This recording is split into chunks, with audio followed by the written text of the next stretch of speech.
Assalamualaikum warahmatullahi wabarakatuh. Sampurasu. Segenap keluarga besar guru Republik Indonesia, seluruh provinsi Jawa Barat, keluarga besar Pramuka, dan seluruh hadirin yang hadir pada kesempatan pagi hari ini, semoga kita memiliki nurani, memiliki kesadaran bahwa kita ini tinggal di bumi yang terdiri dari empat kalimat pancer. Ada tanah, ada air, ada udara, dan ada sinar matahari. Pramuka itu mengajarkan sebuah nilai fundamen. Kalimat yang sangat kuat dalam pikiran saya adalah kalimat cinta alam dan kasih sayang sesama manusia.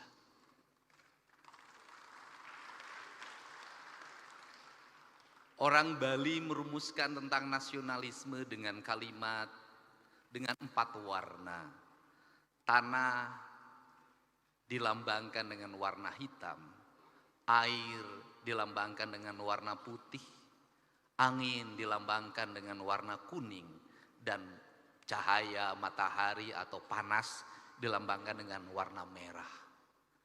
Keempat itu menjadi konsistensi bagi orang Bali dengan ajaran Trihita Karana. Dan kalau kita mau melakukan pengkajian secara mendalam, itu sama dengan ajarannya Wiwitan. Lama kita masuk dalam sebuah kerangka berpikir bahwa itu dalam kaidah agama kita dianggap sebagai perbuatan kemusyrikan. Dengar Wiwitan penuh dengan ketakutan. Maka saya lama sekali menghadapi itu dengan penuh kesabaran. Deddy Mulyadi representasi dari Wiwitan. Deddy Mulyadi pemimpin yang senantiasa mengembangkan kemusyrikan. Dan saya menerima itu dengan lapang dada. Kenapa? Bagi saya tidak masalah saya disebut musyrik, tidak masalah saya disebut kaum Wiwitan. Yang penting saya bisa menyelamatkan gunung-gunung, yang penting saya bisa menyelamatkan hutan-hutan, dan yang penting saya bisa menyelamatkan lautan. Kenapa? Tanpa gunung, tanpa hutan, dan tanpa lautan, Indonesia tidak akan pernah ada lagi. Saya di sini ada orang yang saya kagumi ketika saya masih kuliah semester 1 dan sempat mengundangnya acara maulid di STH Purnawarman Purwakarta, Kiai Haji Miftah Farid. Saya ucapkan terima kasih. Ada Ketua Surya NU Provinsi Jawa Barat, Kiai Haji Abun Bunyamin. Kemudian ada dosen yang kontroversial pada saya jadi bupati mau nemenin saya. Dan saya angkat waktu itu menjadi tim kebangsaan. Profesor, nih ada sekarang jadi pengurus. Pak Samuh, terima kasih. Terima kasih. Dan ada guru saya waktu SMA, guru agama, saya sempat dilempar pakai batu karena rambut saya gondrong. Itu Pak Anang sekarang jadi ketua Baznas. Tadi suntangan sama saya, jangan, saya bilang guru. Jadi ini orang-orang yang saya kenal. Dan kita tidak akan bisa berkumpul di sini kalau tidak diizinkan oleh jajaran IPDN. Kok gedungnya bagus, suara sound systemnya indah. Tadinya saya mau berpikir bikin gedung baru, nggak jadi, udah aja mending pakai IPDN, nggak usah bangun lagi. Seluruh jajaran pimpinan daerah Kabupaten Sumedang, Pak Bupati, Pak Kajari, Pak Dandim, yang mewakili Kejaksaan Tinggi, Kapolda, dan yang mewakili juga Pangdam 3 Siliwangi. Ini Gus Muafik ini, Kak Kuarnas, ini mitra saya waktu Komisi 4, Kepala Bulog. Dan saya ingat betul, kenangan yang ada, saya ada di channel saya, Pak. Bapak ngasih uang pada anak yang jualan yang saya bawa dari Subang, Pak, ke gedung DPR. Saya ingat. Dan yang paling utama ini ada turunan Galuh yang support saya terus-terusan, Kang Dede Yusuf, Macan Effendi. Mudah-mudahan macannya ada lagi, Pak, karena sekarang macan mulai kehilangan hutannya. Semua yang hadir, saya mohon maaf kalau tidak bisa menyebutkan satu persatu Ketua PGRI Jawa Barat. 1 miliarnya nanti kita akan bawa lagi ke Sumatera. Dan kita nggak usah membeli makanan dari sini, nggak usah beli beras dari sini. Kita bawa uang, Pak. Karena yang diperlukan oleh pengungsi hari ini adalah uang. Toko sudah mulai buka, warung sudah mulai buka. Yang tidak punya adalah mereka uang. Kalau mereka makan mie tiap hari terus juga kasihan juga. Nanti kita bawa uang dibagikan agar ekonominya muter. Cara saya menyikapi sesuatu pakai kitab. Kitabnya itu ada dalam pikiran dan perasaan saya. Saya selalu meyakini bahwa bisikan yang terbaik dalam hidup itu adalah bisikan hati yang terjaga dari puasa. Itu prinsip. Saya nangis, Pak. Kenapa saya nangis? Ada hal yang harus dibicarakan oleh kita. Kita tiap hari ngomong tentang Negara Kesatuan Republik Indonesia. Tiap hari, Pak. Negara Kesatuan Republik Indonesia. Negara kesatuan. Negara kesatuan itu negara yang bersatu. Negara yang bersatu itu negara yang tidak terpisah. Dalam kerangka pemahaman Gus Muafik ada 2 hal di situ. Ada Tuhan ketika tunggal, ada Tuhan ketika jamak. Tuhan ketika tunggal disebutnya imanensi, dan Tuhan ketika jamak disebutnya transendensi. Ritualitas kita sudah sangat taat orang Indonesia terhadap ritualitas. Umroh ngantri, haji ngantri. Luar biasa ritualitas kita. Masjid terbangun di mana-mana dengan indah. Tetapi ada 2 hal yang hilang tercerabut dalam tradisi agama kita adalah kita mencintai Tuhan tapi lupa terhadap hukum Tuhan. Hukum Tuhan yang benar, yang tidak perlu ditafsirkan, yang tidak melahirkan mazhab, yang tidak melahirkan kelompok, yang tidak melahirkan ormas adalah hukum alam. Hukum matahari tidak akan pernah berubah. Hukum tanah tidak akan pernah berubah. Hukumnya air tidak akan berubah. Hukumnya udara tidak akan pernah berubah. Tidak perlu pakai tafsir. Karena tidak perlu pakai tafsir, dalam pandangan saya, mencintai Allah berarti tunduk dan patuh pada apa yang ditentukan oleh Allah. Ketundukan dan kepatuhan kita pada apa yang ditentukan oleh Allah adalah ketundukan dan kepatuhan kita pada kausalitas, pada sebab akibat, pada hukum alam, hukum yang universal, yang di seluruh negara sama itu hukumnya.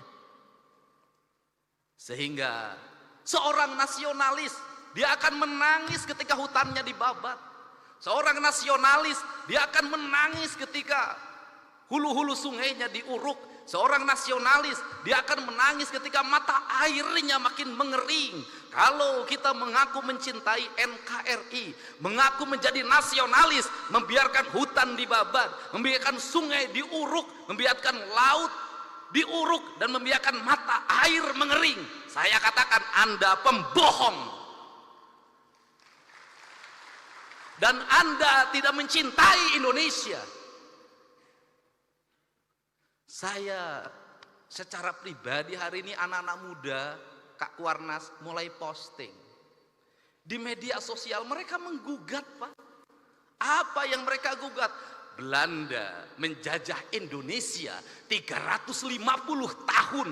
Gunung masih utuh, samudra masih terbentang luas, sungai-sungai jernih. Dia meninggalkan perkebunan yang terhampar, bangunan-bangunan yang indah, gedung-gedung yang kokoh, jalan-jalan yang kuat, jembatan kereta api yang kokoh. Indonesia merdeka 80 tahun. Gunung gundul, sungai keruh, hutang menggunung, bangunan-bangunan hampir tidak ada yang berkualitas, jalan-jalan mudah rusak, jembatan mudah roboh. Pertanyaannya adalah siapa yang penjajah itu? Ini kesadaran mungkin tidak layak diomongin sama gubernur, tapi saya mewakili hati nurani saya yang selalu ingin saya ungkapkan dimanapun. Kenapa? Ini problem bangsa. Dan kebiasaan kita ini adalah ketika bencana kita ribut melakukan perbaikan. Tapi nanti ketika sudah musim kemarau lagi lupa lagi. Berbuat lagi. Kenapa saya ngomong begini? Saya punya hitungan ekonomi. Kita dapat dari pembabatan hutan berapa triliun. Kita dapat dari pengambilan pasir berapa, dari pengambilan gunung berapa. Tapi ketika bencana berapa puluh triliun, ratus triliun yang harus kita kerahkan. Rugi. Bangun jalan di Jabar, baru bangun, diinjek lagi sama Toronton yang tonasenya 40 ton, 30 ton, rugi, Pak. Dan semua orang diam, berdiri seperti patung. Patung dimusrikan, tapi sikap kita yang mematung, membiarkan kerusakan terhadap Indonesia, dianggap ada sikap yang beriman. Gak bisa. Sehingga inilah yang ingin saya bangun. Gerakan pendidikan kita harus menggerakkan anak-anak kita kembali pada titik dasarnya. Dia adalah manusia Indonesia yang mencintai tanahnya. Problem anak-anak kita hari ini apa? Dia tidak mengenal tanahnya. Kenapa tidak mengenal tanah? Sejak lahir kakinya tidak pernah menginjak bumi.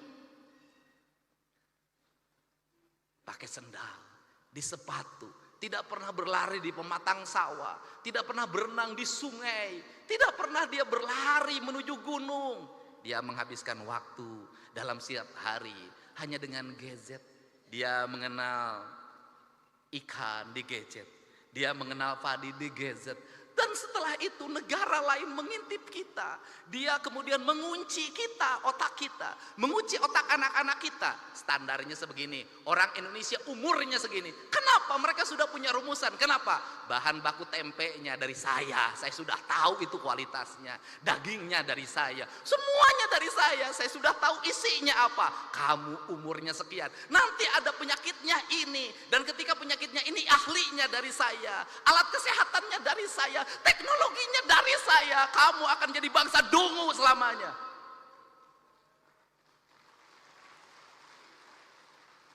Saya tahu yang begini, Pak. Setelah itu permainannya dari saya, filmnya dari saya, permainannya dari saya, gambar-gambarnya dari saya, semuanya dari saya.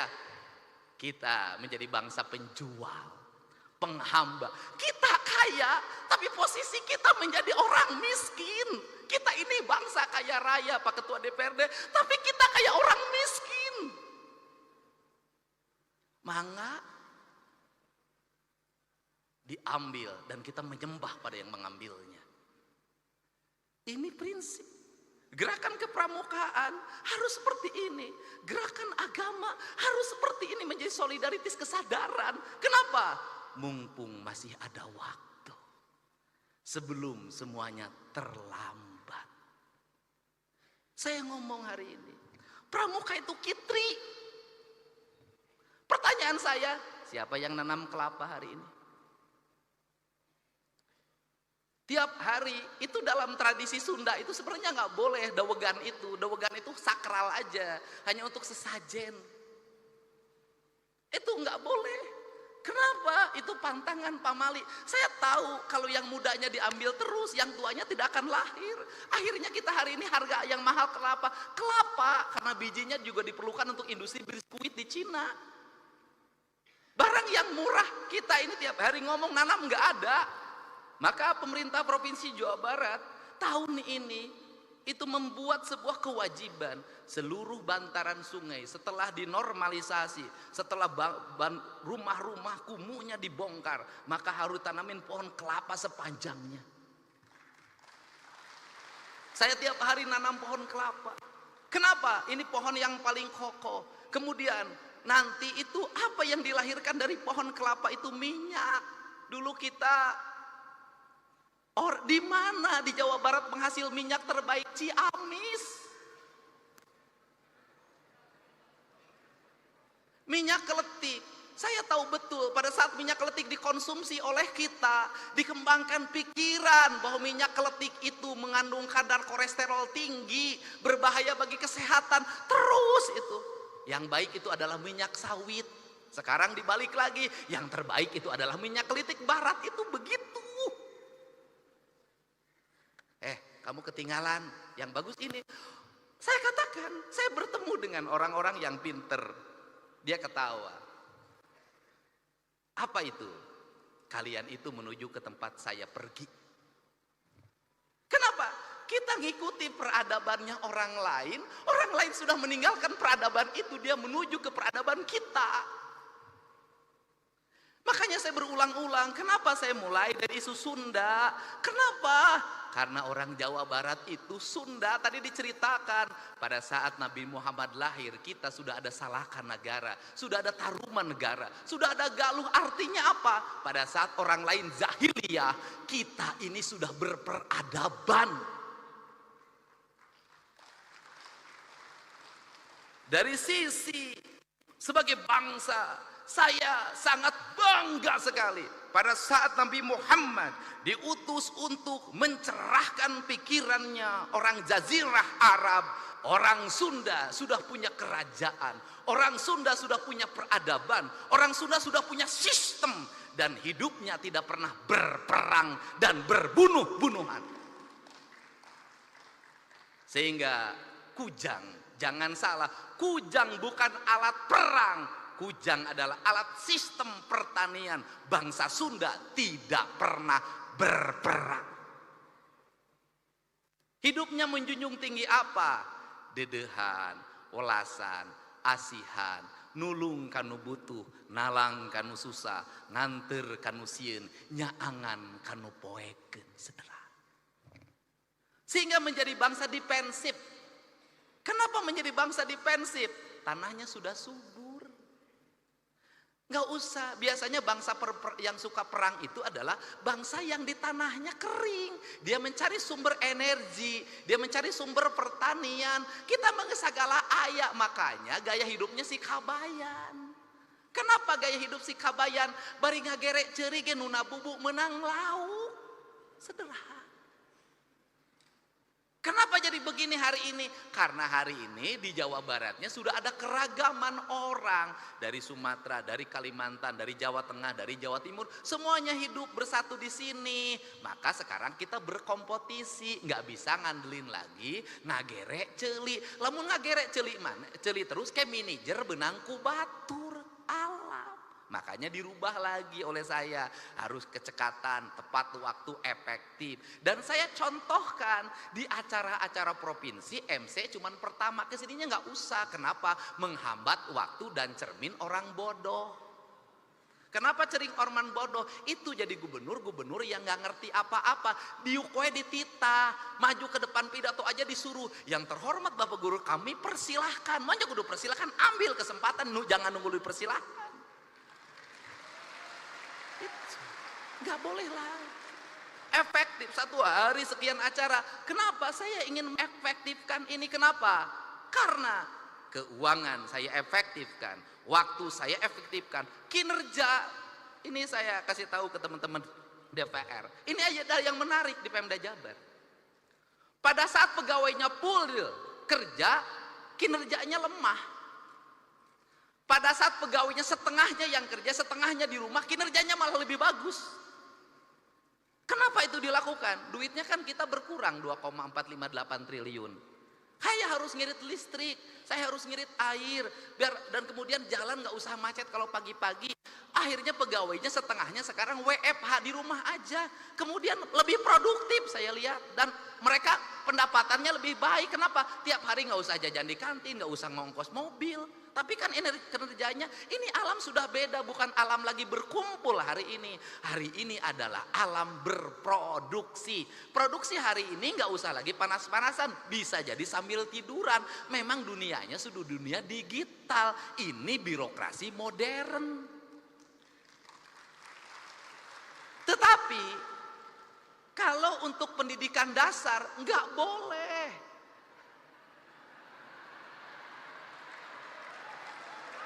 Nggak boleh.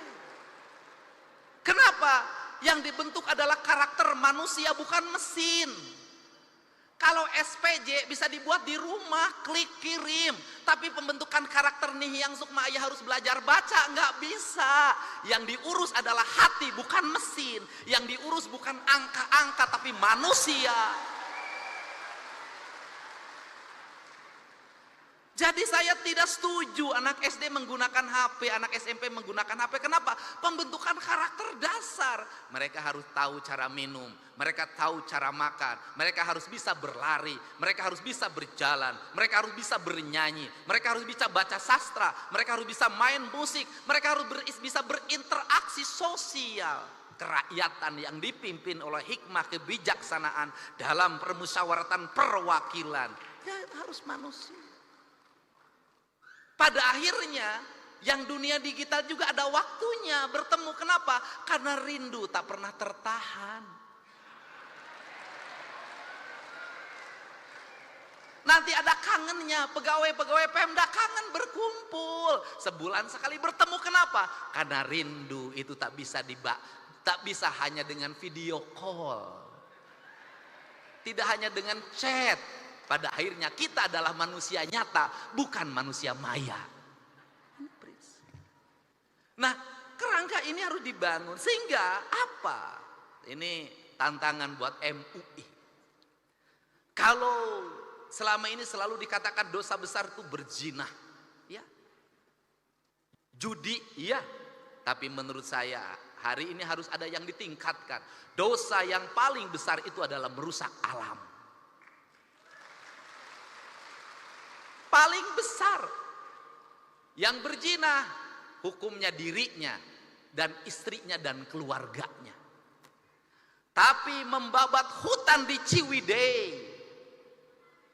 membabat hutan di Pangalengan, banjir lumpur, triliunan uang dikeluarkan menormalisasi Citarum, pada akhirnya tidak bermakna karena lumpur gunung masuk Citarum dan meluap. Berapa penderitaan yang dialami oleh banyak orang. Dan sebaik-baiknya manusia adalah yang bermanfaat bagi orang lain, dan seburuk-buruknya manusia adalah yang melakukan kerusakan di muka bumi. Kenapa? Karena kerusakan alam memperpendek umur bumi, bukan hanya umur dirinya, tapi umur bumi, mempercepat proses kiamat. Dan sekarang kiamat mungkin terjadi karena teman saya namanya Ahmad sudah punya cucu. Dia dipanggil kiamat sekarang. Ini para bupati hadir, terima kasih.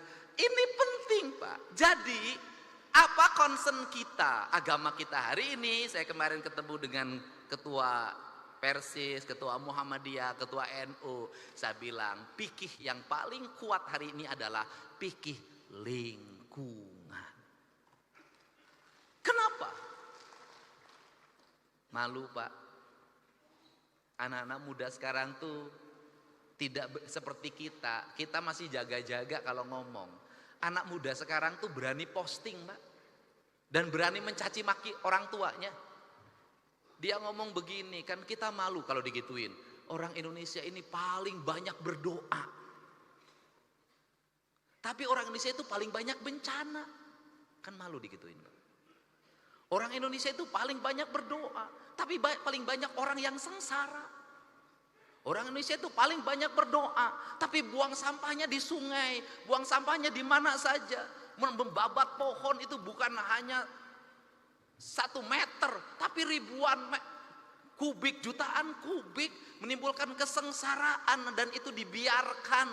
Padahal tiap hari kita berdoa pada Allah, kita ingin dijauhkan dari bencana. Kita tiap hari berdoa pada Allah ingin dijauhkan dari bencana. Tapi menurut saya doa ini tidak akan bermakna kalau yang menjadi penyebab bencana terus dilakukan tanpa henti. Kita bicara hakikat, tapi syariatnya tetap terjadi kerusakan, tak ada makna. Untuk itu maka saya sampaikan, ini tantangan bagi pramuka. Hari ini Pemda Jawa Barat mulai menanami pohon-pohon enteh-enteh, areal perkebunan enteh yang kosong, itu ditanamin oleh anggaran provinsi, orangnya digaji. Kita punya rencana juga dan akan berjalan dan Januari efektif. Orang yang nanam pohon dan ada sekian satu orang 2 hektar, itu saya gaji setiap bulannya sampai pohonnya nanti besar. Kenapa? Ini sebuah kepentingan. Ada 2 dimensi yang ingin dilakukan di situ. Yaitu yang pertama adalah dimensi alam yang harus terselamatkan. Yang kedua adalah dimensi sosial ekonomi di mana rakyat kita butuh uang. Saya jujur, ini ada sayuran tapi tetap saya kritik. Apa yang dikritiknya adalah mohon engkol, wortel, kemudian buncis, yaitu tanaman yang dibawa oleh Belanda. Itu makanannya orang Eropa. Di orang Indonesia nyebutnya sop. Bedanya adalah kalau orang Eropa makan sup itu sebelum makan. Makan sup itu sebelum makan. Kemudian dikasih dagingnya daging yang bermutu. Orang Indonesia itu adalah makan sop keur muludan. Dagingnya make gaji. Terus dalam posisi tidak panas. Dimakannya oleh ajengan oleh kiai setelah ceramah jam 12. Kebayang, Pak? Sop dikasih nasi pakai gaji, tidak panas, dimakan oleh ajengan jam 12 malam. Wajar kalau banyak para penceramah yang tukang ceramah hari ini jantungnya bermasalah. Ini fakta, Pak. Serius saya. Nah, ini tanaman Eropa dibawa. Dan memang ini tanaman itu harus nyari daerah dingin. Jadi kalau ini terus berkembang dan dipacu produksinya, saya katakan nggak usah waktu lama, Pak. Gunung di Jawa Barat rontok semuanya. Kenapa? Tanaman ini sekarang sudah naik ke arah Cikurey. Tanaman ini sudah naik ke arah Gunung Wayang, ke arah Gunung Windu. Dan itu saya berkomitmen siang ini mau saya kumpulkan untuk nggak boleh lagi alih fungsikan lagi tanamin kopi, tanamin duren, tanamin kayu-kayuan, tanamin teh. Udah saya biayai oleh provinsi. Kenapa? Kalau provinsi mengeluarkan 1 triliun itu kecil. Kalau bencana lebih dari segitu yang harus dikeluarkan. Bapak mau lihat di mana? Mau lihat Lembang.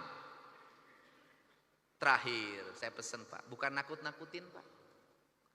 Karakter Sumatera itu sama dengan karakter Jawa Barat, Pak. Tanahnya sama suburnya, ada harimaunya, cuman bedanya harimaunya di Sumatera ada macannya, di Jawa Barat macannya jadi anggota DPR, mantan wakil gubernur. Dan saya pendukung beliau ketika menjadi gubernur dulu. Nah, dan saya buktikan di tempat saya menang, Pak. Nah, itu harimau Sumatera sama harimau Jawa di Kalimantan tuh nggak ada harimau.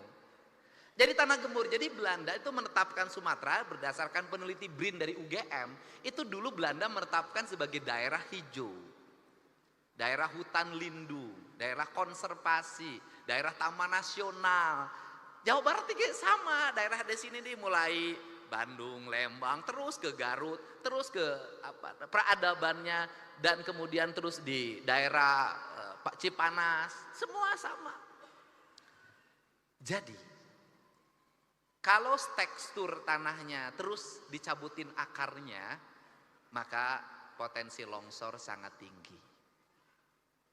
Ditambah lagi ada potensi paling berat, sesar Lembang.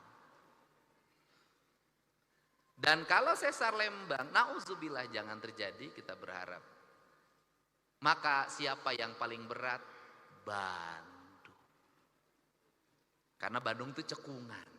Begitu gunungnya jatuh roboh, air meluap, maka ini akan berubah menjadi danau dengan tingkat air yang sangat tinggi. Untuk itu ada 2 hal yang mesti kita lakukan. 1, kita mencoba untuk segera membenahi alam Jawa Barat ini yang rusak. Yang kedua, setelah membenahi alam ini, setelah sungainya dinormalisasi, setelah pohon-pohonnya ditanam, setelah gunung-gunungnya dihijaukan, setelah kita melakukan ikhtiar kemanusiaan, maka kita berpasrah pada Allah. Jangan berpasrah terus tanpa ikhtiar kemanusiaan. Nah, ini yang saya sampaikan, sehingga saya mengucapkan terima kasih. Sekolah-sekolah, dinas pendidikan harus mulai dirumuskan kurikulum yang paling utama kita hari ini bukan lagi ngajarin anak-anak menggunakan gadget. Nggak usah diajarin anak-anak kita lebih pinter dari kita. Nggak usah diajarin anak-anak kita menggunakan HP, laptop, udah lebih pinter dari kita. Yang harus diajarin anak-anak kita hari ini adalah kembali sekolah bukan hanya ruang kelas yang digunakan, tetapi luang alam terbuka sebagai basic pembentukan pendidikan. Jadi kalau ada satu hari saya harapkan nanti Ketua Kuarda Jawa Barat, kalau ada satu hari anak-anak pakai pramuka di sekolah, terutama SD dan SMP dan SMA, SMK, saya harapkan di baju pramuka itu mereka tidak di dalam kelas, tapi mereka berada di luar kelas, membersihkan sungai, menanam pohon, kemudian belajar memasak di alam terbuka. Dia memahami lingkungan. Kenapa? Anak-anak kita hari ini nggak bisa lagi masak sayur asem, tidak bisa nyambel, tidak bisa nyangu, tidak bisa ngaliwet. Anak-anak karena tidak bisa fast food, go food.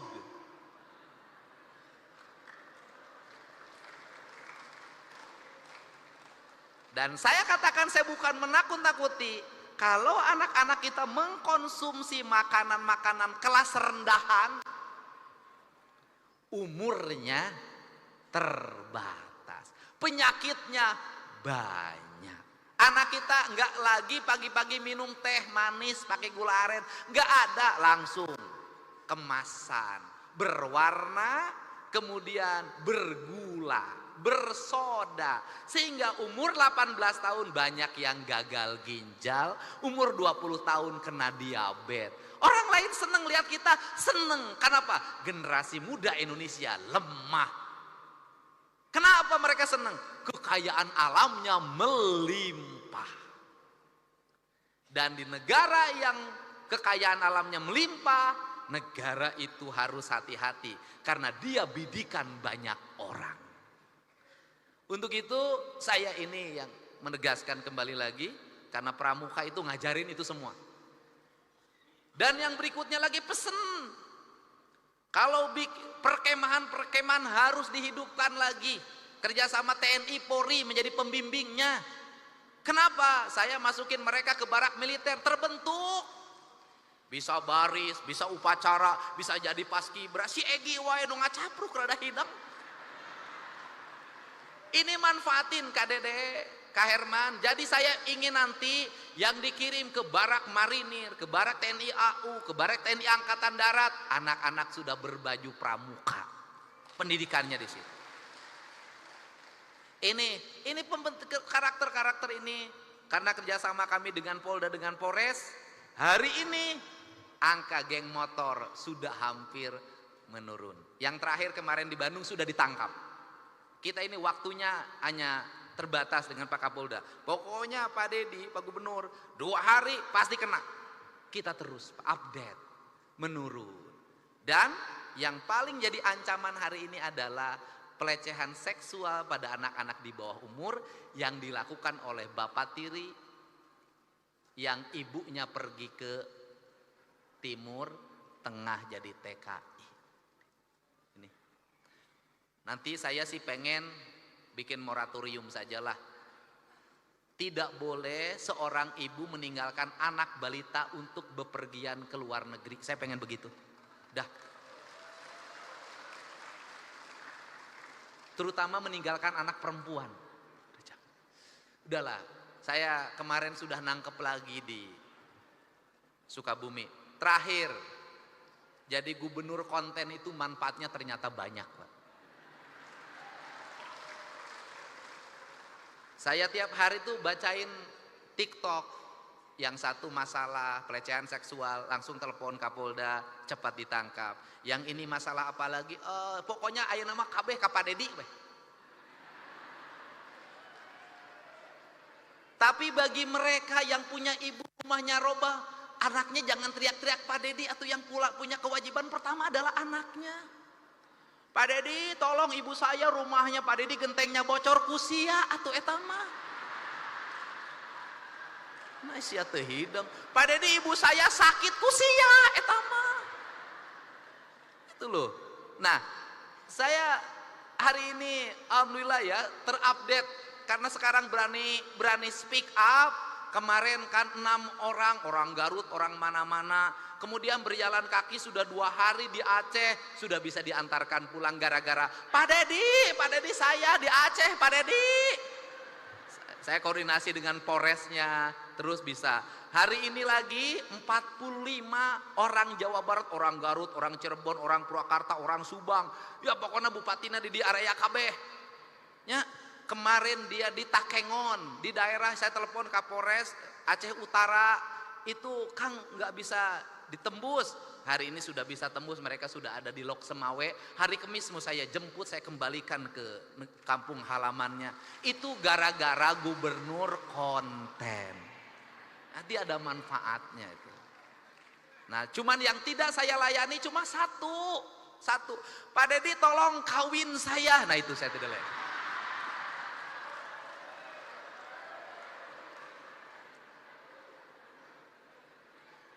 Kenapa saya sudah ngomong untuk urusan itu? Gus, omongan saya apa?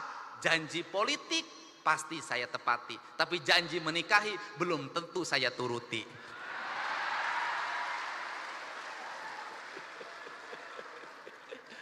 Saya terima kasih ya.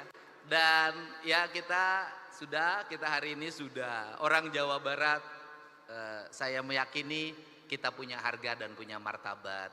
Kita bisa membantu saudara orang lain yang kesusahan. Nanti suatu saat juga kita ketika kesusahan akan dibantu orang. Jadi itu ciri khas hidup kita. Dan jangan ngomong ngapain juga. Itu ke Sumatera pada di Bandung banjir. Ya, Sumatera ge loba urang Sunda sia teh. Barang amprok, aduh urang Sunda hungkul. Loba di Sumatera Barat aja 60.000. Urang Sunda lain, urang Sumatera Barat tunggul di ditu, saya teh ulah galak, urang dia geloba di ditu. Loba saya teh. Nah, tetapi kan semuanya selesai. Artinya Bandung solusinya saya udah nemu. 1, gunungnya dihijaukan. Yang kedua, sudahlah daripada capek-capek rumah di bantaran sungai kita relokasi, sudah. Pimpinan DPR saya mohon izin. Daripada terus-terusan tinggal di bantaran sungai ada hampir 1.500 rumah. Mau tiap tahun gitu-gituan, udah daripada tiap tahun ngomong hal yang sama, kita pindahin. Sudah, cukup duit kita untuk menyelesaikan mereka, cukup. Asal kita mau efisien, sudah selesai. Saya pilihnya begitu.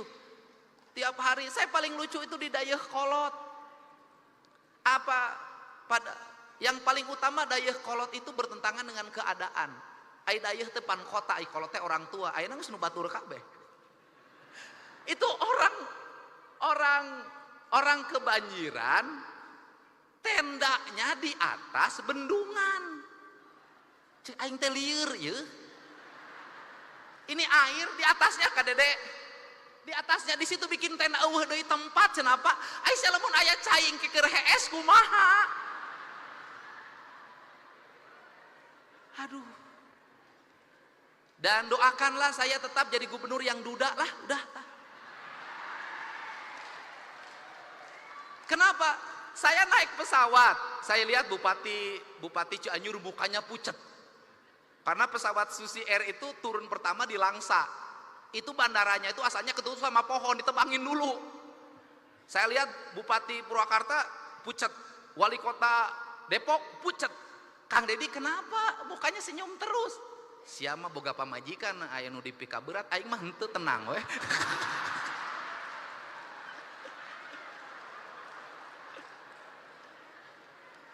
Orang lain begitu turun langsung WA-nya pada keluar. Papa, alhamdulillah selamat papa, muah. Aing begitu dibuka, begitu ada WA langsung. Pak Dedi, ya anu di Bandung ya Dayakolot ya butuh selimut ya Pak Dedi. Aing nu kieu di wae ka aing. Sudahlah Pak, jadi berbahagialah punya gubernur duda karena tak ada rasa takut dalam dirinya. Yang dirindukan hanya warganya, bukan orang yang dicintai di rumahnya. Biarkan saya tadi pagi itu anak saya ngamuk, pucat wajahnya, dan kemudian ternyata Nihiang itu marah karena ketuk kamar saya dikunci, saya lagi mandi. Kemudian, kamu kenapa? Habis itu anak saya langsung masuk kamar meriksa. Ternyata anak saya cemburu, takut saya ada perempuannya di dalam. Udah Nihiang, kan ayah sudah ngasih tahu, ayah tidak mungkin perempuan di hadapan Nihiang, kan gitu.